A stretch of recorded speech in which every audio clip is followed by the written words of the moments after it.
Morning guys, this is it, Pancit. First video of all time. Oh, first video. Tayo ngayon sa work, so medyo maaga-aga pa. 8 o'clock, 8:30. So normally ito yung nilalakad ko everyday punta sa work, bus. Medyo malamig na negative 8 lang yata kayo, negative 8. Siyempre, stoplight, stop tayo.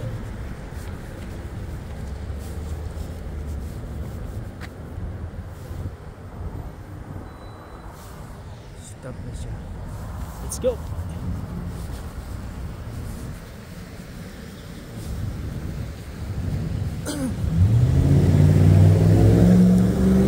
Hello sa mga kapwa natin dyan, mga OFW sa Canada. Medyo mahihain pa ako sa lagay na to kasi first time. Pero normally ganito lang ang daily routine natin pag umaga papasok. May mga nagtatanong nga minsan kung ba't di pa ako bumibili sa sasakyan. Well, asawa ko kasi si Mrs. dito sa Canada, tapos mayroon na din siyang mayroon din na kami isang sasakyan na gamit niya. Okay na yun kasi hindi naman kailangan dalawa.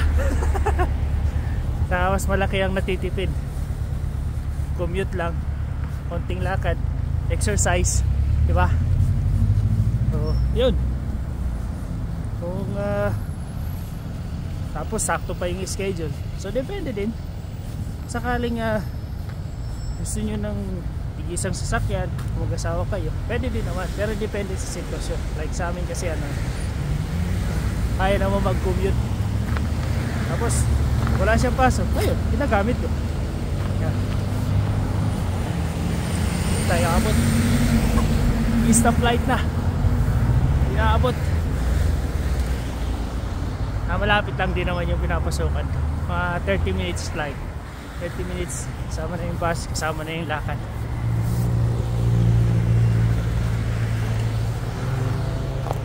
Ayan. Sakaling mapansin nyo yung video na to, ayan, may mga gusto kayo itanong regarding sa Canada, mahirap ba maghanap ng trabaho, tanong mo lang, gawa natin ang video next time. In the meantime, tayo lang natin mag green. Ito pwede maglakad. Pero pag sa Pinas to, no? Takbo lang. Takbo lang, okay na yan. Medyo malamig na. Mag-alas 9 na, andyan pa rin yung buwan, no? So malapit na yun yung papasukan ko, pangalawang building. Shoot.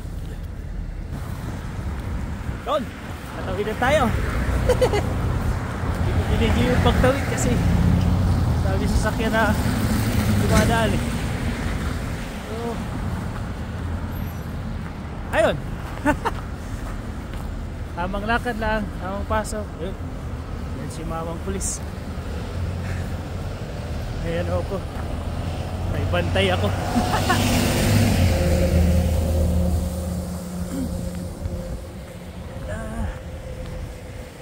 Dito ako nagtatrabaho sa building na to. Kung ano ang nasa loob yan, pakita ko sa inyo next time. Baka makatulong, I mean, feeling ko makakatulong lalo sa mga first timer dito sa Canada, lalo sa Regina.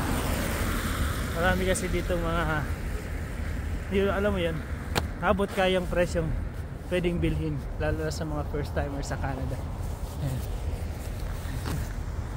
So sige, ang pangalan nitong lugar na itong pinagtatrabahuan, itong this is Uncle Winners in Regina branch. So ito, mayroon kaming 13 branch all throughout Canada. So ito po yung branch sa Canada, I mean sa Regina. Ayan siya. Thank you very much. See you next video. Bye.